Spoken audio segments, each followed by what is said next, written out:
Okay, good evening everyone. Good evening. कैसे हैं आप Good सब? evening, sir. Good evening, good evening. So first of all a very warm welcome to everyone to the third live session of the Revit MEP. So before moving ahead और किस प्रकार से हम जो स्टार्ट करने वाले हैं उसके बारे में पहले तो मैं आपको प्रेजेंटेशन जो है वो शेयर कर देता हूँ। तो सबसे पहले तो मैं अपना अपना इंट्रोडक्शन दे देता हूँ। Let me introduce myself. तो मेरा नाम है Rajat Fasal and I am the CAD and Revit MEP trainer for the PTS CAD expert. So first of all welcome to PTS CAD expert which is a professional app जहाँ पे आप live training सीख सकते हैं, ट्रेनिंग दे भी रहे हैं अभी। तो आप सबका बहुत बहुत स्वागत है। तो ये जो पूरा सेशन है ये एक पूरी प्रेजेंटेशन क्लास होने वाली है जहाँ पे मैं आपको रेविट एमईपी के बारे में पूरा एक गो थ्रू करवाने वाला हूँ। व्हाट इज़ द सॉफ्टवेयर, ठीक है, और कैसे इसमें काम होता है, किस प्रकार से हम सॉफ्टवेयर के अंदर डील करते हैं and how it is going to be play a key role into the AEC industry. Okay, तो उसके बारे में आज हमारा पूरा जो है चर्चा रहेगी और इसके बारे में हम पूरा डिटेल में हम बात करेंगे, ठीक है। सो बिफोर स्टार्टिंग इट, आप में से सबसे पहले तो मैं जानना चाहूँगा आप में से रेविट सॉफ्टवेयर से कौन कौन फेमिलियर है, लेट मी नो। क्योंकि एक तो होता है कि आप Yes, लोग me, sir. एक एक करके सभी हैंड रेस कर लें। हैंड रेसिंग के लिए कहा है। जिन लोगों को पता है अच्छी बात है। कौन कौन फेमिलियर है इस सॉफ्टवेयर से, क्योंकि हम जिस सॉफ्टवेयर के अंदर हम डील करने वाले हैं वो रेविट एमईपी है, ठीक है। ओके, बी एम्स 3 सब parts, Revit architecture, structure, MEP, okay. 3D modelling software, ठीक है। वीएम सॉफ्टवेयर एडवांस, ओके, ठीक है। तो सबके अपने अपने आंसर्स आ चुके हैं कि मोस्टली कह रहे हैं कि सभी that is the B I M software which is correct. That is अगर हम प्रेजेंटेशन में बात करें तो what is Revit, now let's talk about it. तो यहाँ पे पहले तो आज का हमारा पूरा एक एजेंडा डिस्कस कर लेते हैं स्टार्ट करने से पहले कि हम लोग क्या क्या चीज़ें डिस्कस करने वाले हैं आज के सेशन में। सबसे पहले जैसे मैंने आपको बताया हम लोग रेविट के बारे में पहले चर्चा करेंगे क्योंकि रेविट एमईपी हमारा मेन चीज़ तो होने ही वाला है। बट उससे पहले first of all we will discuss about the software and then after that we will move up to B I M, जो वहाँ पे कोड चीज़ डिस्कस होगी जैसे कि हम आप सब लोगों ने बताया that is that Revit MEP is a B I M software. Then we will discuss about that. इसके बाद हम लोग इंपॉर्टेंस के बारे में बात करेंगे इसी में ही आगे इसी इंडस्ट्री के रिगार्डिंग। देन सब parts, Revit MEP introduction, building services, importance of the Revit MEP, ठीक है। हिस्ट्री के बारे में बात करेंगे, फीचर्स के बारे में, जॉब एंड स्कोप के बारे में, ठीक है। तो कुछ चीजें आज डिस्कस होने वाली है, कुछ चीजें हम लोग नेक्स्ट डे के लिए भी रखेंगे। तो लगभग आप ये समझ लीजिए 2 दिन आपका थ्योरेटिकल और लिटिल बाय प्रैक्टिकल सेशन भी इसमें इंक्लूड होने वाला है। ओके, चलिए स्टार्ट करते हैं। सबसे पहले तो बात कर लेते हैं what is Revit software. Okay, so Revit यहाँ पे क्या है, Revit is a B I M that is the building information modelling software, जो कि डील किस किस में कर रहा है यहाँ पे, दैट इज विजुअलाइजेशन, ठीक है, 3D विजुअलाइजेशन की बात हम करेंगे। उसके बाद फिर बात आती है that is the designing part, documentation, analysis, calculation, ठीक है, पैरामेट्रिक मॉडलिंग। और उन सब के बेसिस पे हम क्या क्रिएट कर रहे हैं, एक 3D इंटेलिजेंट कंपोनेंट यहाँ पे बना रहे हैं। Okay, through which help in designing the structure, whole building, its working and its analysis, ठीक है। वो सब कौन कर रहा है, रेविट सॉफ्टवेयर कर रहा है। That is the Revit software is a B I M which creates a 3D intelligent component. अब 3D इंटेलिजेंट कंपोनेंट मतलब क्या है यहाँ पे, एक तो हमारे पास यहाँ पे दो शब्द आते हैं, एक आता है 3D कंपोनेंट और एक आता है 3D इंटेलिजेंट कंपोनेंट। अब 3D इंटेलिजेंट को कंपोनेंट को यहाँ पे समझना बहुत जरूरी है। What is the 3D intelligent component, which means that is it has a knowledge itself that what it should be. जैसे फॉर एग्जांपल अगर यहाँ पे आप कोई पर्टिकुलर ऑब्जेक्ट को सिलेक्ट करते हैं, let's take an example of CAD. आप सब लोग कैड के ऊपर काम कर चुके हैं, आप सबने कैड के ऊपर कभी ना कभी काम किया होगा। अब कैड में आप जो चीजें डिजाइन करते हैं, कैड में आप जिस प्रकार से काम करते हैं, कैड के अंदर मॉडल है वो बस एक मॉडल ही है। उसके पास उसका अगर चाहे तो आप लेंथ विड्थ डिफाइन कर सकते हैं, बट क्या हम उसका एक पर्टिकुलर डिजाइन डिफाइन कर सकते हैं, लाइक लेट सपोज एक पर्टिकुलर पैरामीटर हम उसका डिसाइड कर सकें, या उसका एक पर्टिकुलर एक कह सकते हैं मैग्नीट्यूड हम डिसाइड कर सके, उसका एक्सेस आपको कैड में नहीं मिलेगा। Okay, so that is comes into BIM. BIM में क्या है कि आप उसके अंदर पर्टिकुलर जो चीज है वो इंप्लीमेंट कर सकते हैं, let suppose it's design capabilities, या फिर अगर हमें कोई पर्टिकुलर पैरामीटर हमें किसी चीज का डिफाइन करना है, वो सारी चीजें आप रेविट सॉफ्टवेयर के थ्रू कर सकते हैं। ओके, सो जैसे मैंने बताया दैट इज कि रेविट आपका क्या है, एक 3D इंटेलिजेंट कंपोनेंट प्रोवाइड करवाता है जिसके थ्रू हम एक ऐसा एनवायरनमेंट क्रिएट करते हैं, एक ऐसा डिजिटल स्पेस क्रिएट करते हैं जिसमें हम बिल्डिंग के हर एक कंपोनेंट को अच्छे से देख पाए। अभी कौन से कॉन्सेप्ट के ऊपर काम करता है, वो आता है आपका BIM, that is the building information modelling. अभी मैंने आपके कैड का जिक्र किया है, आपने एक चीज नोटिस किया होगा, मैंने यहाँ पे कैड का जिक्र किया। अब कैड यहाँ पे जो हमने जिक्र किया है क्या है कि कैड आपका कंप्यूटर एडेड डिजाइन है, ओके। लेकिन जब बारी आती है BIM की, तो BIM is a complete different concept, okay. BIM ना ही किसी सॉफ्टवेयर का नाम है, ना ही ये कोई कंपनी है, ना ही ये कोई किसी प्रकार का कोई स्टैंडर्ड है। It's a complete concept. अब ये कॉन्सेप्ट क्या कहता है, that is it provides a digital model in a digital space, okay. मतलब एक कॉन्सेप्ट क्या कहता है कि आपका जो फिजिकल स्ट्रक्चर है, it's physical structure represented into the digital world. मतलब एक डिजिटल वर्ल्ड के अंदर हम एक डिजिटल रिप्रेजेंटेशन क्रिएट कर रहे हैं, एक डिजिटल एनवायरनमेंट बना रहे हैं, वो भी फिजिकल वर्ल्ड के अंतर्गत। जैसे कि फॉर एग्जांपल अगर हम किसी बिल्डिंग को डिजाइन करते हैं, तो बिल्डिंग के अंदर उसके फाउंडेशन, उसका वॉल, डोर, विंडो, सीलिंग, जो भी उसके इंपॉर्टेंट पार्ट्स हैं, चाहे उसका स्ट्रक्चर एलिमेंट हो या फिर उसका MEP एलिमेंट हो, that whole part concludes into that whole digital space is known as BIM। मतलब यहाँ पे क्या है, एक ऐसी टेक्नोलॉजी जो आपके बिल्डिंग को एक इफेक्टिव डिजाइन प्रोवाइड करवाता है बगैर किसी एरर के, before the execution of the project. आप किसी भी प्रोजेक्ट को एग्जीक्यूट करने जा रहे हैं तो उससे पहले आप एक डिजिटल मॉडल बनाना ज्यादा प्रेफर करेंगे। अब देखिए, ऐसा तो है नहीं कि हम बगैर प्लानिंग के कोई चीज एग्जीक्यूट करते हैं। पहले हमारा जो तरीका होता है प्रोजेक्ट बनाने का तरीका, दैट इज कि पहले तो हम उसका प्लानिंग करेंगे, उसके बाद उसकी कैलकुलेशंस भी इन्वॉल्व होंगी। ऐसा तो है नहीं कि हम बगैर कैलकुलेशंस के या बगैर डिजाइनिंग के, बगैर उसके आर्किटेक्चर के, बगैर उसके बिल्डिंग सर्विसेज के उस चीज को रियलिटी में एग्जीक्यूट कर दे। नहीं, पहला तरीका क्या होगा, that is created into the digital space, ठीक है। That whole part is known as BIM, ठीक है। अब BIM यहाँ पे कितना बड़ा इंपॉर्टेंट पिवटल रोल प्ले करता है हमारी इस इंडस्ट्री में, उसके बारे में थोड़ा चर्चा करेंगे यहाँ पे, ठीक है। तो पहले मैं आप लोगों से जानना चाहूंगा, आप में से कौन कौन रेविट के ऊपर अभी काम कर रहा है, लेट मी नो। जिन जिन जो लोग काम कर रहे हैं वो जरा यस यस प्रेस कर दें, म्यूट कर लीजिए जो अनम्यूटेड है प्लीज। जो लोग काम कर रहे हैं रेविट के ऊपर, please type yes into the chat box, और जो लोग काम नहीं कर रहे हैं वो लोग नो कर दीजिए।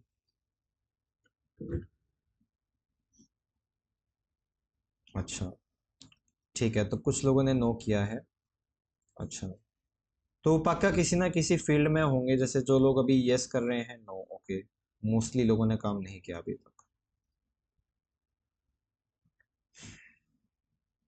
ठीक है। तो काफी लोग ने नो किया है, ओके। ठीक है। और तो बेसिकली बहुत कम लोगों ने यहाँ पे BIM से अभी तक इनको फेमिलियरिटी नहीं है। कैड में तो सबको फेमिलियरिटी जरूर होगी, लेकिन BIM नया होगा इनके लिए, ठीक है। देखिए, BIM is a complete different component. अब जैसे एग्जांपल के लिए मैं एक छोटा सा एग्जांपल लेता हूँ। लेट सपोज आप लोग ऑटोकैड में डक्ट बनाते हैं, ठीक है। डक्ट बनाते हैं, डक्ट बनाने के लिए आप जनरली क्या करेंगे, जनरली आप ये कर सकते हैं कि ज्यादा से ज्यादा आप 2 लाइन्स लेंगे, 2 लाइन्स को ड्रॉ कर दिया, ठीक है, यही होगा। या फिर आपको कोई कंपोनेंट बना हुआ है, आप लाइन यूज करेंगे, सर्कल यूज करेंगे, रेक्टेंगल यूज करेंगे। उन सब का यहाँ पे प्रयोग होने वाला है, इन सब का यूज होने वाला है into that software, into that environment, in CAD environment. But जब बारी आती है BIM की, तो BIM आपको डायरेक्ट कंपोनेंट्स प्रोवाइड करवाता है। जैसे अगर आपको डक्ट चाहिए तो आपको डक्ट का कंपोनेंट मिलेगा, ठीक है। अगर आपको जैसे फॉर एग्जांपल आपको VAV चाहिए तो आपको VAV मिलेगा।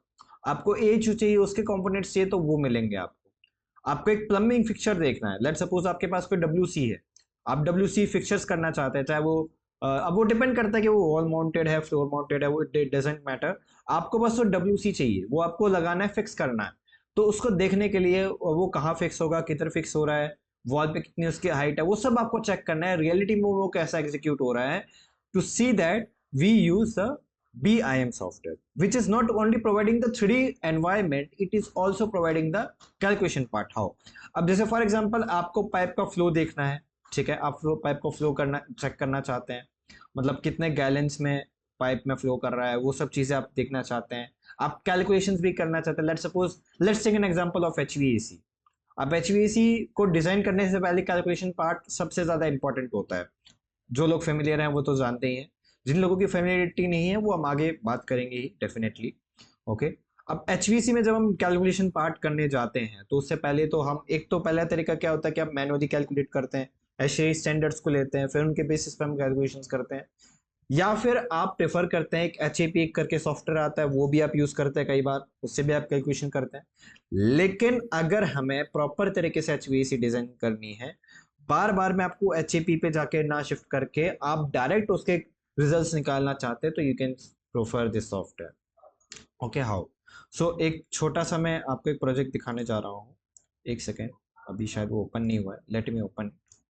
ठीक है, ये हमारा लास्ट बैच जो है शॉपिंग मॉल का, आप सबने वो वीडियो देखा होगा, जिन लोगों ने नहीं देखा वो लोग जाके यूट्यूब पे देख सकते हैं, वो आ गया होगा।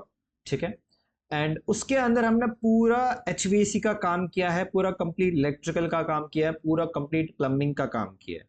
ठीक है, जब आप उसको चेकआउट करेंगे वहां पे आपको चीजें क्लियरली नजर आएंगी कि कैसे हम एक डायरेक्ट डक्ट को लेकर उस चीज को हम क्रिएट कर रहे हैं आराम से, without any error any issue. ठीक है, अगर कोई चीज प्रॉब्लम क्रिएट करती है, बीआईएम का सबसे अच्छी बात यह है कि अगर हम वहां पे दो कंपोनेंट्स को कोलाइड करते हैं वो तुरंत एरर शो कर देगा कि देयर इज सम कोलिजन, वहां पे तुरंत शो करेगा, हम क्लैश डिटेक्शन वहां पे कर सकते हैं। ठीक है, मान लीजिए अगर आप कोई चीज डिजाइन कर रहे हैं, अगर आपके फॉर एग्जांपल आप वहां पर वॉल्स, जैसे फॉर एग्जांपल डक्ट लेके जा रहे हैं और वॉल वहां पे एक अड़चन आ रही है, तो उस चीज को सॉर्ट आउट करने के लिए हम क्या करते हैं, बेसिकली वहां से रिमूव करते हैं उसको, बेसिकली कट के थ्रू, कट करके हम वहां से उसको हटा सकते हैं। That is the power of BIM. ठीक है, अच्छा, अब यहाँ पे just give me a second, मैं आपको शो कर देता हूँ। ये हमारा लास्ट प्रोजेक्ट है, एंड आई होप बहुत सारे जो पिछले बैच के स्टूडेंट्स हैं उन्होंने, जो अभी इस बैच में ज्वाइन हुए हैं वो इस बात से फेमिलियर भी होंगे। थोड़ा सा टाइम लगेगा लोड होने में, just give me a second. ये देखिए, ये हमारा पूरा कंप्लीट एमईपी प्रोजेक्ट है। इसमें आप देख सकते हैं कि बहुत कुछ हमने इसके अंदर डिज़ाइन किया है, यू कैन सी क्लियरली। जैसे कि आप देख सकते हैं यहाँ पे पानी की वाटर टंकीज हैं, जहाँ से आप पाइप का फ्लो देख सकते हैं, किस प्रकार से पाइपिंग रूटिंग को डिज़ाइन किया गया, you can clearly see that. ठीक है, and you can also see the waste water system. Okay, अब आगे यहाँ पे कोई हमने सेप्टिक टैंक नहीं बना रखा था तो वहाँ तक जाएगा नहीं। इसके अलावा यहाँ पे आप फायर फाइटिंग सिस्टम को देख सकते हैं, यहाँ पे आप अपना एक पंप रूम नोटिस कर सकते हैं। ठीक है, जैसे जब हम बिल्डिंग को डिजाइन करते हैं तो हमारा मेन जो मकसद होता है कि हम यहाँ पे फायर फाइटिंग सिस्टम को बहुत प्रॉपर तरीके से डिजाइन करें, और जो पंप रूम है अलग से, वो भी हमने, जैसे जो मेन वाटर सप्लाई है उसके लिए भी हमने डिजाइन किया हुआ है। बात करें यहाँ पे एचवीएसी सिस्टम की, तो एचवीएसी सिस्टम भी आपको यहाँ पे देखने को मिल जाता है, you can clearly see that. ये काफी बड़ा प्रोजेक्ट था और बहुत लंबा प्रोजेक्ट था, एंड उसके बेसिस पे एक वीडियो भी देख सकते हैं आप, यूट्यूब पे की मैंने। यहाँ पे आप देख सकते हैं प्लम्बिंग फिक्चर्स यहाँ पे किए गए हैं, इलेक्ट्रिकल फिटिंग्स यहाँ पे आपको मिल जाएंगी, केबल ट्रे आपको मिल जाएगी। अब केबल ट्रे जनरली वहाँ देते हैं जहाँ पे हमें मान लीजिए एक बहुत बड़ा प्रोजेक्ट बन रहा है, उस केसेस में वहाँ पे हमें रिक्वायर होता है। ठीक है, okay, and you can clearly see that. Okay, there are some ducts and there are some cable trays as well. Okay, let me show you the floor plan as well. This is the floor plan. Actually, I have done the last time I have done the sheet work, so that why it is showing like that. Let me disable it. Yes, so you can clearly see the whole plan of the HVC system, which has some fabrication part as well. So in the upcoming session, or into the upcoming days, we will do the fabrication part, which is very important as per HVAC system designing, or as per building services designing. You can clearly see that. Okay, clear? I hope. चलिए, so this is all about the software. Okay, तो ये software के बारे में पूरा आप देख सकते हैं, अंडरस्टैंड कर सकते हैं कि that is how we are working on these system, how we are going to design the whole system and whole part. Okay, चलिए, now let's move on to the next part. Now let's discuss about its importance, कि what is the importance of this BIM into the AC industry. So हमारी जो AC industry है, that is it is a very complex industry when it comes to the projects. Okay, there are many departments into our industry, like there is an project department, planning department, and architecture department, structural department, MEP department, electrical department, plumbing department, firefighting department. There are many departments are there which are handling their each and every role. Okay, सो हम ये नहीं चाहते कि बाकी सब में चीजें but जाएं, क्योंकि हमारा जो S industry works on collaboration, it needs an collaborative platform. Okay, so what is BIM? BIM provides a collaboration project. Okay, collaboration platform, I would say. कि अगर for example if you want to execute any project, okay let me tell you one thing कि एक person से कभी project execute नहीं होता. अगर मान लीजिए for example there is a big big project cost up to 1,000 crores or maybe 12,000 crores, maybe 50,000 crores, whatever the amount is. If the project goes into crore rupees and maybe millions of dollars, then we required a big teams. We required many departments to execute that one project, because उस project के अंदर हर एक चीज part पे detailing का काम होने वाला है. We require the detailing part. हमें वहाँ पे डिटेलिंग पार्ट्स की ज़्यादा ज़रूरत पड़ेगी. हर एक चीज़ के ऊपर अच्छे से काम किया जाएगा, चाहे वो उसका आर्किटेक्चर पार्ट हो, चाहे वो उसका स्ट्रक्चर पार्ट हो, चाहे वो उसका MEP पार्ट हो. तो we need an collaborative platform that provides from the BIM. Okay, अब यहाँ पे अगर एक लाइन को नोटिस करें तो यहाँ पे लिखा हुआ है, so we need a system which create a balance between within the industry and working with collaboratively. So here comes BIM, building information modeling, which not only improves the building design, but it also solves the challenges. Okay, challenges if we face during the execution of the project into the practical world. AEC industry needs BIM. It can solve many problems because of BIM. Many projects like in Dubai or in any other country like Japan, US, UK, Canada, whatever, couldn't solve them if BIM software was not there. मतलब basically BIM क्या है? एक problem solving platform है जहां पे आपको कोई भी दिक्कत आती है, कोई भी इशू आता है during the execution of the project, we can solve before the problem occurs. Because sometimes I guess जितने लोग अभी काम कर रहे हैं इनटू द इस industry, they know project requires many types of iterations. You will agree that कि जैसे for example we have done the own planning, we have done the detailing, but when it जब वो site के ऊपर जाता है execution के लिए, तो ऐसा कितनी बार होता है कि उसमें रिवीजन ना होता हो? कितनी बार होता है ऐसा? एक बार, दो बार, या कितनी बार? How many of you you will agree with this कि प्रोजेक्ट में हर बार रिविजन्स होते हैं और उसमें चेंजेस लगातार होते रहते हैं. Okay, so let me to into the chat box. Okay, कि कितनी बार प्रोजेक्ट में रिविजन्स किए जाते हैं? हर बार, मेनी टाइम्स. या फॉर एग्जाम्पल अगर आप वहां पे कुछ चीज डिजाइन कर रहे हैं और वहां पे आपको जैसे अड़चन आ रही है बार बार, कि for example you are designing a duct layout, और फिर वहां पे आपको पता चल रहा है कि maybe there is some issue regarding to the design, और maybe some architectural fault, or maybe whatever the reason. So we require this system, कि हम यहाँ पे एक ऐसे सिस्टम को प्रेफर करें that solve that problem before execution.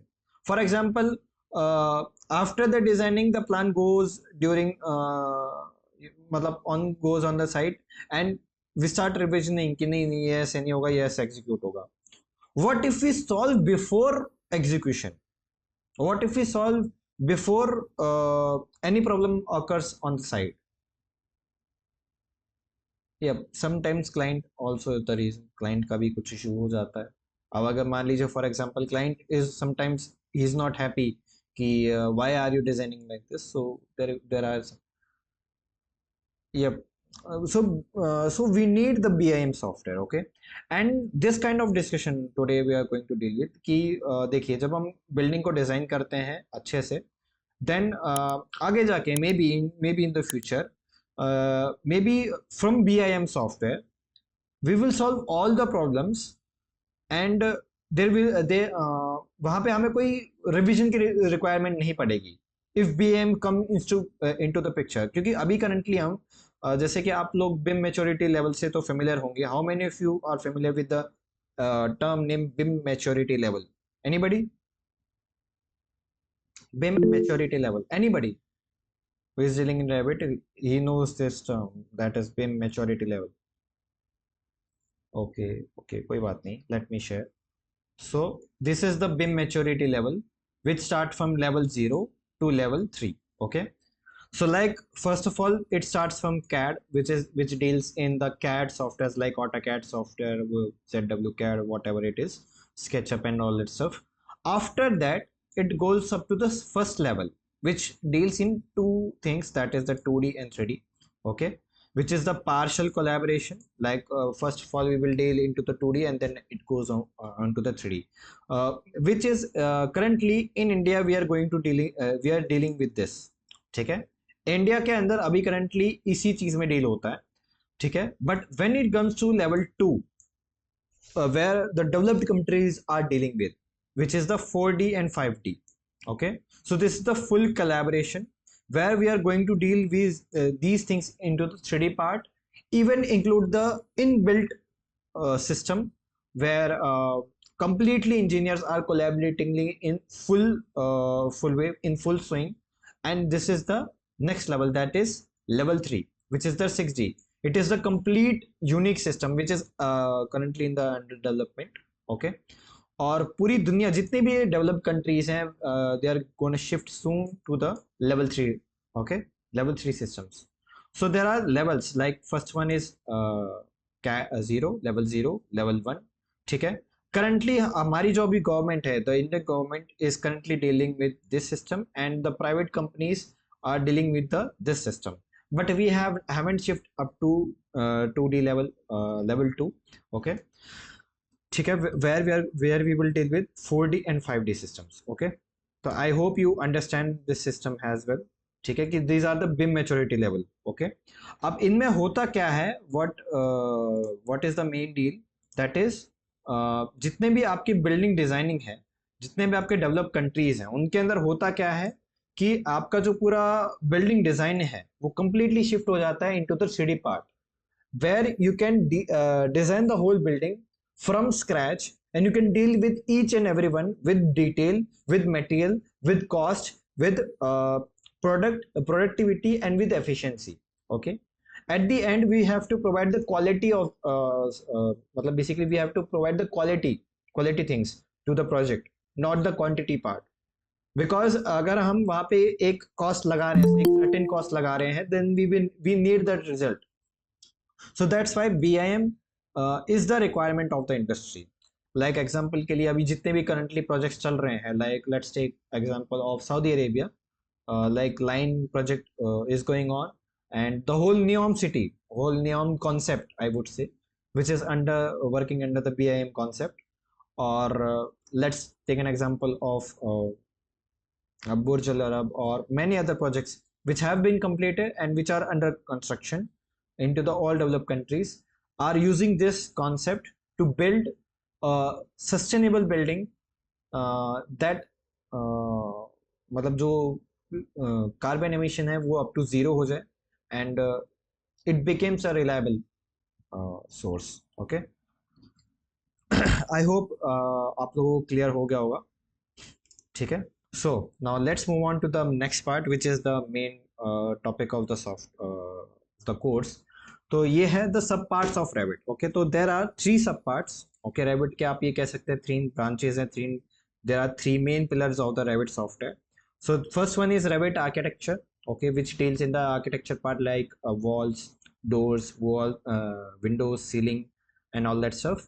Now second one deals with which is the Revit structure part, which deals in columns, beams, slab, foundation, the whole structural part. Okay, and third one deals with the MEP part, which is the most important part and which is the part of our course. Okay, ठीक है, and main part of our discussion, that is Revit MEP. Now let's understand what is Revit MEP.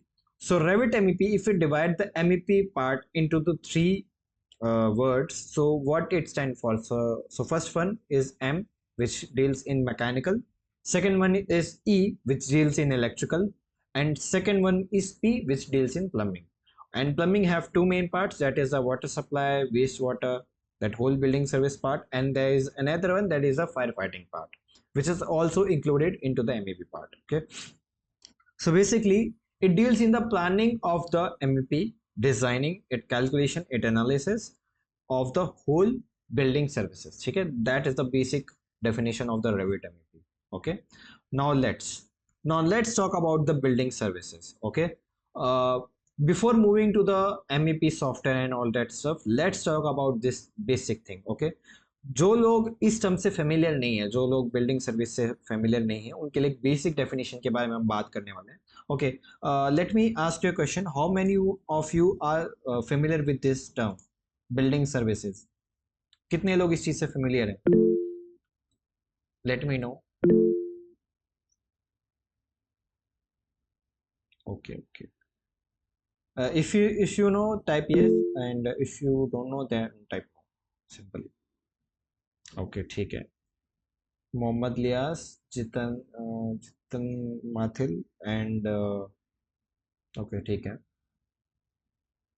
ठीक है, जिनको पता है तो उन्होंने इस टाइप किया. ठीक है, तो कुछ लोगों को है idea. Some people know that what is building services and some people don't know. Okay, so those who are not familiar with this term, what is the building services, let me tell you. Because some of you are from the civil engineering field, and they don't know what is the building services, because they only deal in the civil engineering part, like construction and all that stuff, like the execution of the project, like beam, column, slab, wall, door, window, and all this stuff. But uh, you also have to understand about the building service part as well. Okay, अगर आप MEP को जानना चाहते हैं, then you have to understand the building services and its hierarchy part. Okay, so let's discuss it.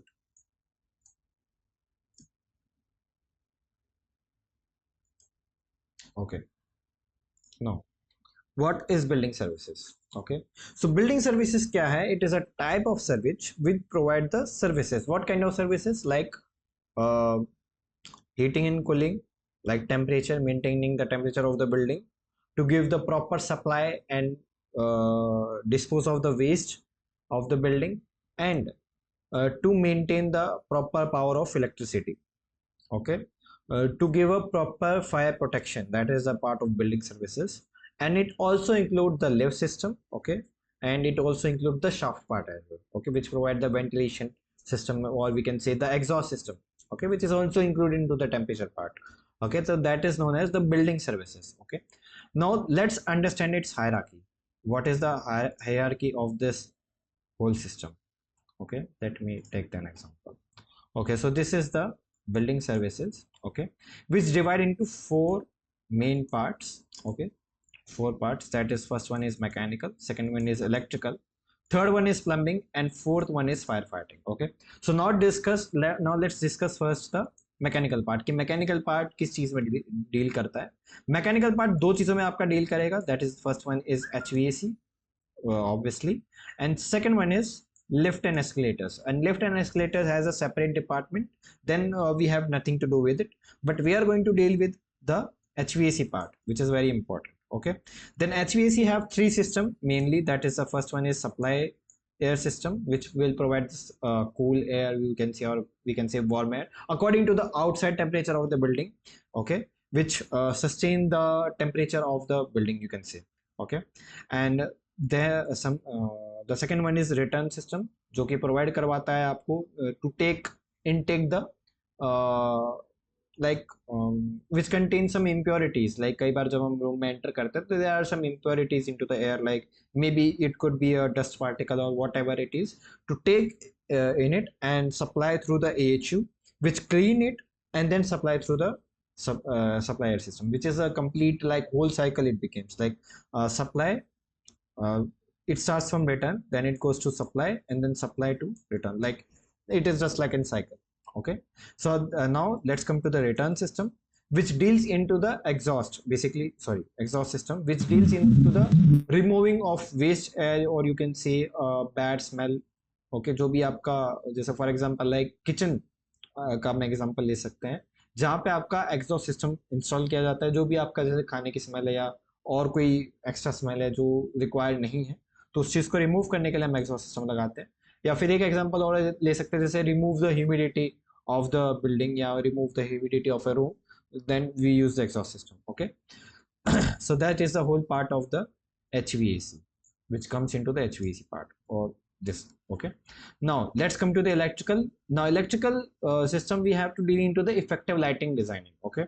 जो effective lighting designing है उसमें हम दो चीज़ों में डील करते हैं, that is first one is electrical system, lighting system that is, and second one is power system, okay.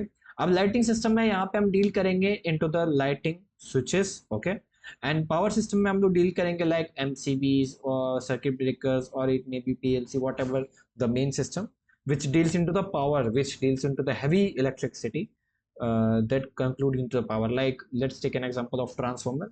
It comes into the power system, okay. Okay, now let's next now next come to the plumbing part, okay. So it deals into the like water supply and wastewater, which is looks like this, you can see जो भी आपका water supply है, waste water है, उस चीज में आपका deal करेगा। Then hot water system, sanitary, drainage, so these all system comes into the plumbing part, okay, which is very important, and last one is firefighting, okay. Now you can say कि इस चीज को भी हम include कर सकते थे, but मैंने इसको सेपरेट रखा है, जो कि आगे जाके कुछ बिल्डिंग्स में इसको प्रोवाइड करवाया भी जाता है, कुछ बिल्डिंग्स में इसको प्रोवाइड नहीं भी करवाया जाता। So there are some certain reasons कि क्यों कुछ बिल्डिंग्स में नहीं प्रोवाइड करवाता है। Like let's take an example of residential. तो जैसे कुछ रेजिडेंशियल एरियाज में, जैसे for example it is a 1 और 2 फ्लोर बिल्डिंग, तो ज़्यादा कुछ उसमें प्रोवाइड नहीं किया जाएगा। नॉर्मल अगर एक घर है तो उसमें प्रोवाइड नहीं करेंगे, लेकिन these two system are compulsory to provide, okay. मतलब अगर मैं एचवीएसी को हटा दूं और अगर हम फायर फाइटिंग को हटा दें, तो ये दो सिस्टम आपको हर जगह मिलेंगे, विच इज़ वेरी कॉमन। और मोस्टली अगर आप देखोगे तो हम इन्हीं चीज़ों में ही डील करते हैं। Where is the marker? Yeah, we deals in these two things, which is very important, okay. ठीक है, तो this is the building services, okay. Now let's move on to the another part, that is the importance of Revit MEP, okay.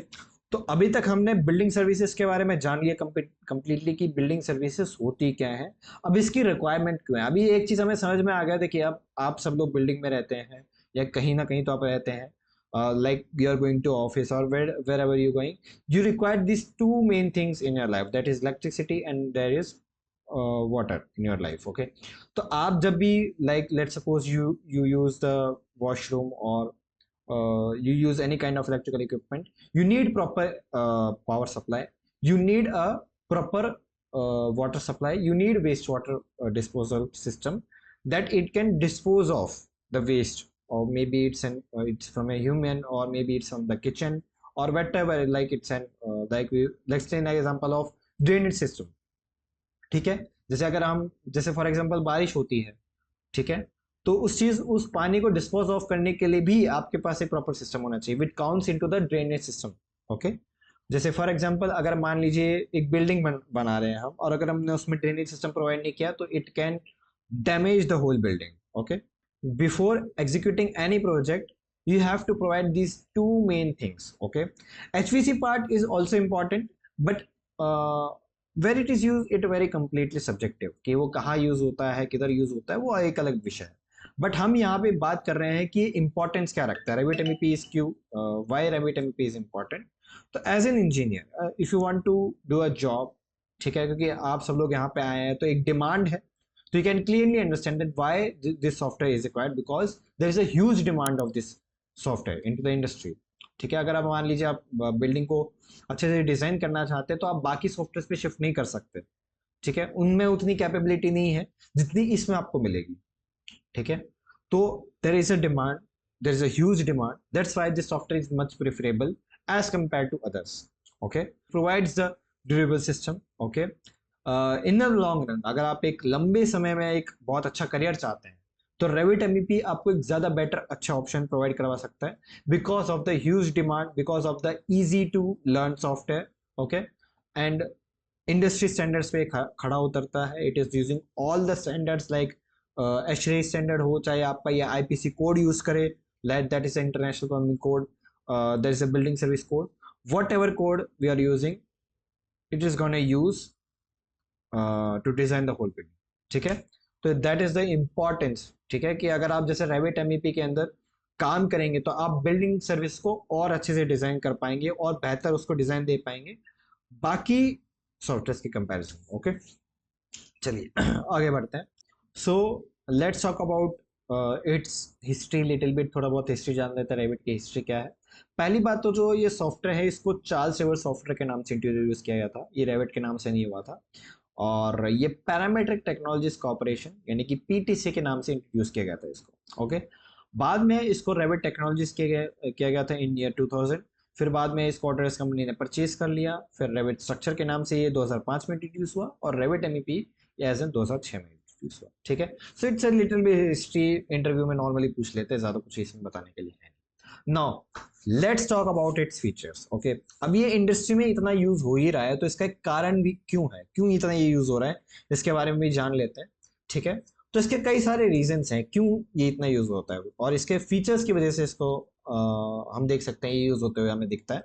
सबसे पहला तो integrated design है, 3D modelling का आपको ज्यादा फ्री हैंड मिलता है, एनालिसिस सिमुलेशन हम इसमें कर पाते हैं, कोलैबोरेटिवली वर्क कर पाते हैं बिकॉज अब इसी industry requires the collaboration.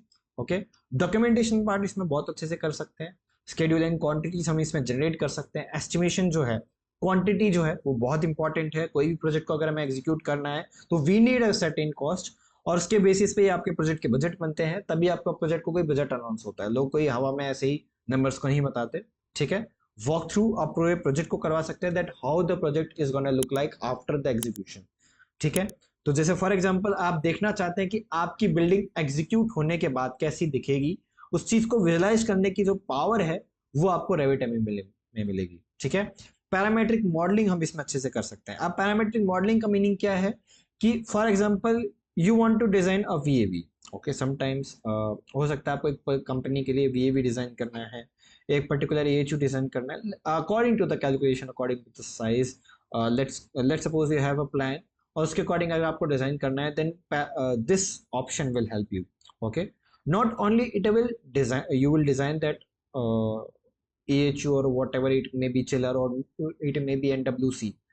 You can add the parameters, okay, whatever parameters, like it may be how much it have the capacity of supplying or maybe return or maybe removing the waste, तो जो भी इसमें जो आपका parameter है वो आप इसमें ऐड कर सकते हो, that is the power of the parametric modelling. Okay, तो ये था आपका रेविट के फीचर्स के बारे में। ठीक है, अब बाकी अगर हम बाकी नेक्स्ट सेशन के बारे में बात करें तो वो है जॉब्स के बेसिस पे ऊपर।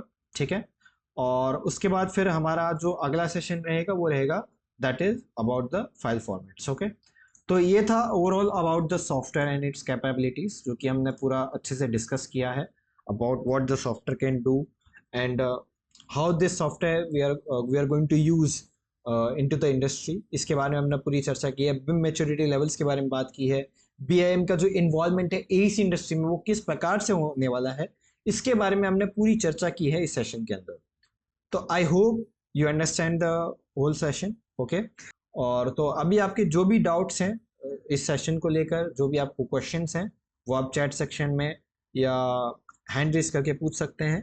So it is gonna be doubt session, तो जिनके जो भी डाउट्स हैं वो पूछ सकते हैं, and after this we will end this session on a good note. Okay, चलिए, और those who have don't have any kind of doubts, जो भी I would say कि अगर आपको जो भी किसी प्रकार का कोई डाउट नहीं है then you can leave and we will meet tomorrow at the same timing, that is on the 8 PM to 9 PM ये पूरा सेशन चलेगा।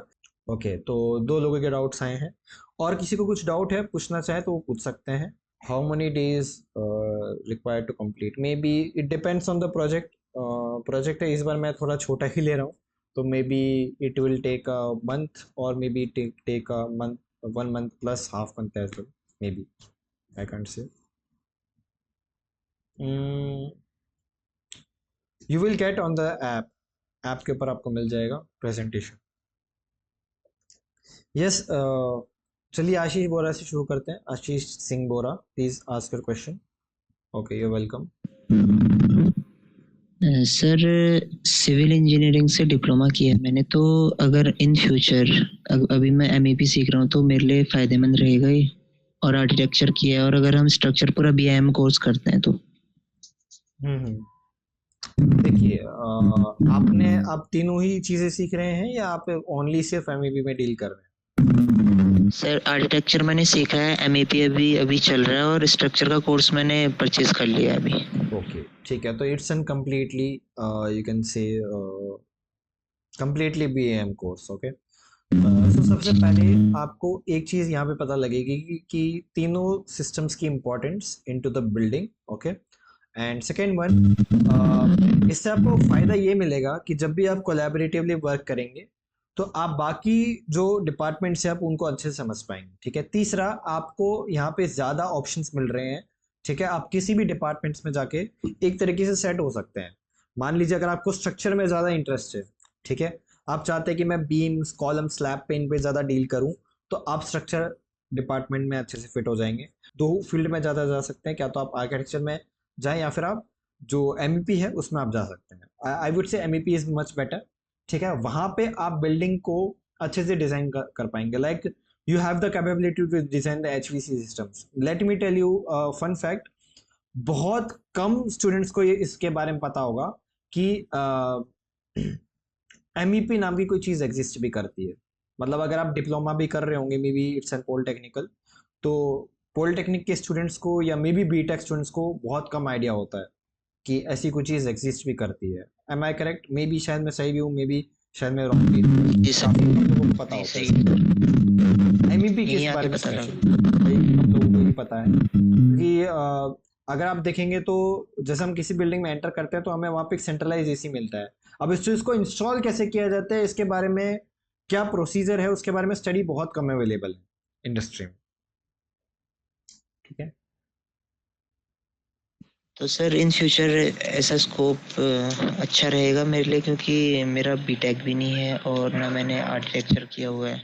सी आई वुड ऑब्जेक्शन से इन फ्यूचर डिप्लोमा से कहीं ज़्यादा आपकी स्किल्स मैटर करेंगी और आपका नॉलेज मैटर करेगा। I am saying you bye my experience.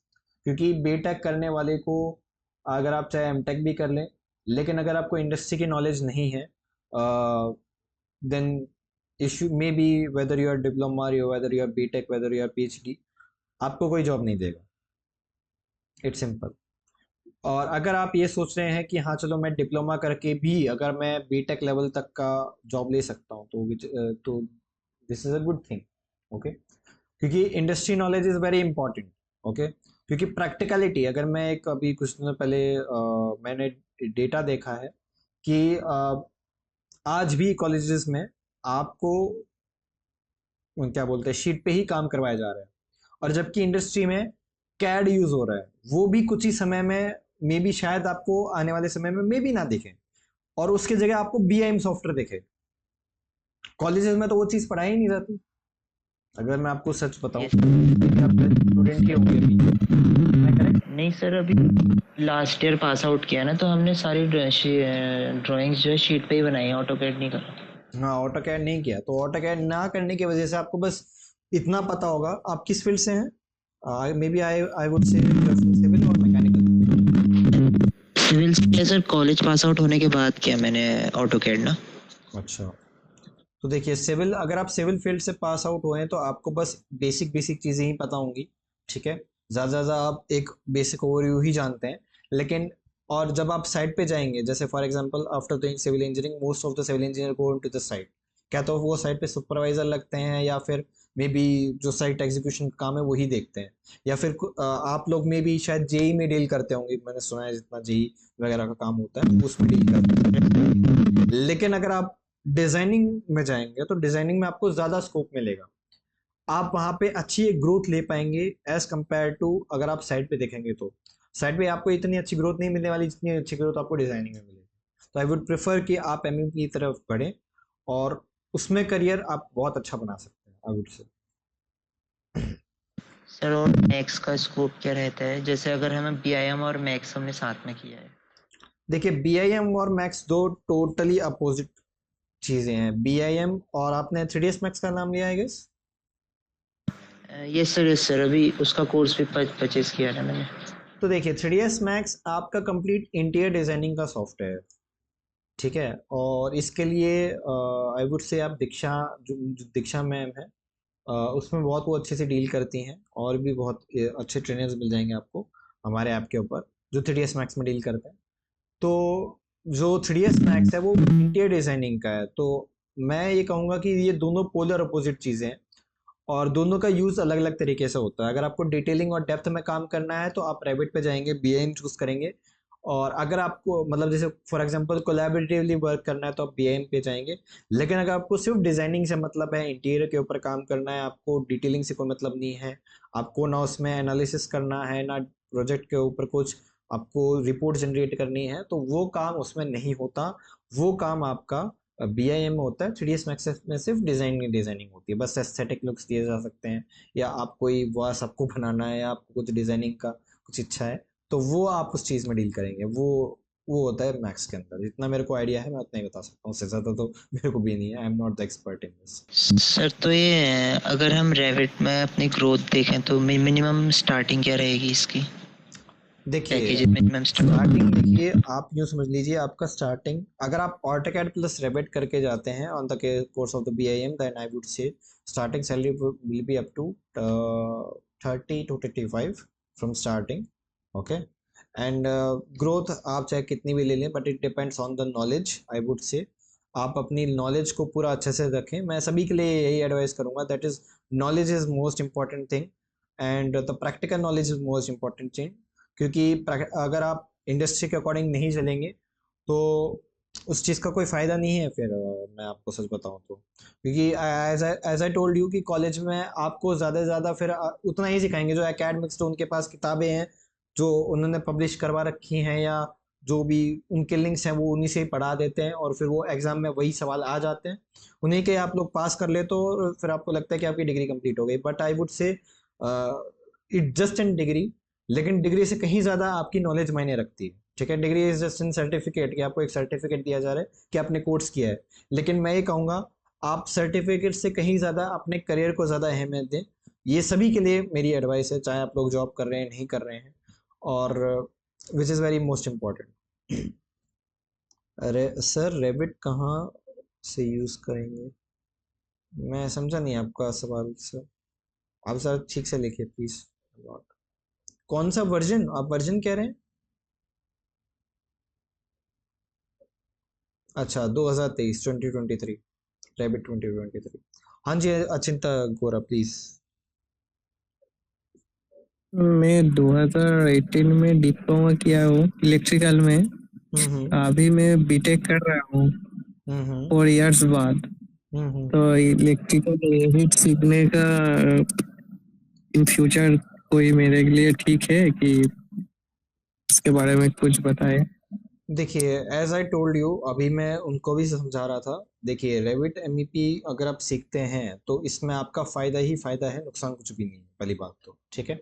दूसरा, अगर आप इंडस्ट्री लेवल के अकॉर्डिंग चलेंगे, अगर आप इलेक्ट्रिकल को अच्छे से डिज़ाइन करना चाहते हैं, सर्किट डायग्राम्स में डील करना चाहते हैं, लाइक अगर आपको फॉर एग्जांपल कोई इलेक्ट्रिकल के अंदर बिल्डिंग मतलब सिस्टम प्रोवाइड करवाना है, देन आप नॉर्मल चीज़ों नॉर्मल ड्राफ्टिंग से तो नहीं कर सकते। आप एक, हाँ ये हो सकता है कि आप लाइन डायग्राम से काम चला लेंगे, लेकिन अगर उसकी एनालिसिस आपको करनी हो, इलेक्ट्रिकल लोड कैलकुलेशंस करने हो, तो आप वो चीज़ मैनुअली तो करेंगे नहीं, और इंडस्ट्री मैनुअल प्रेफर नहीं करती, मैं आपको आज बता रहा हूँ। और अगर आप चाहे इंडस्ट्री में भी जाएं, जो लोग अभी सीख रहे हैं, जो लोग अब हो सकता है उनकी बातचीत हुई हो कंपनी के साथ कि प्लीज़ पहले आप प्राइवेट सीख के आइए, तो इतने लोगों ने इसलिए ज्वाइन किया है क्योंकि उनको पता है इस बारे में कि कंपनीज रेविट एमईपी रिक्वायर्ड करती हैं, ठीक है। मे बी शायद अभी तक आपने जॉब नहीं की होगी, इफ आई एम करेक्ट, अभी तक आपने जॉब तो करी नहीं होगी मैं शायद। मेंटेनेंस हाँ फील्ड तो में जॉब कर रहा हूँ। क्या कर रहे हैं अभी आप? मेंटेनेंस फील्ड में, हाँ तो मेंटेनेंस फील्ड में, इलेक्ट्रिकल मेंटेनेंस। हाँ तो मेंटेनेंस फील्ड में क्या है कि आप वहाँ पे बस मेंटेनेंस ही का ही काम कर रहे हैं, कोई R&D नहीं है वहाँ पे, रिसर्च एंड डेवलपमेंट कुछ नहीं हो रहा है वहाँ पर।